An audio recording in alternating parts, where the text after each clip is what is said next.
Dito tayo sa Isla Beach. Ayan, beach na pangalan ng beach guys. Welcome to Pandanon Island, Tapi Bohol. Ayan guys. O nag-connect tayo ng internet. O nagpa-connect sila ng internet para sa dito sa beach. Yan yung kanilang router guys. So matagal na itong antenna na ito.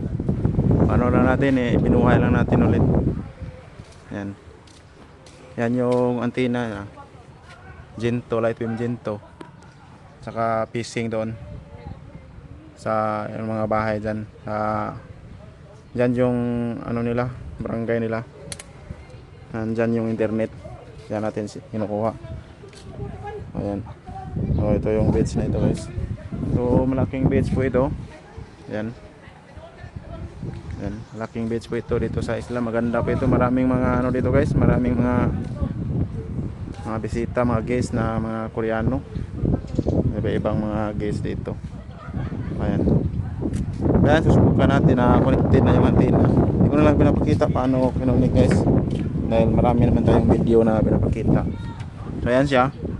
Ayan. So yung kanyang kuhan is loco. Ayan. Loco yung kanyang access point at saka light beam. Kaya connected siya, mataas yung kanyang throughput. Ayan. So 900 ano lang yun, 100 meters lang your distance.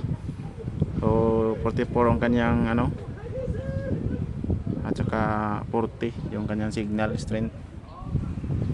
At saka yung lang router retinda lang. So okay na ito. Naka PPOE set up ito guys. Ayan siya. Ayan, okay na yung ating internet dito sa isla.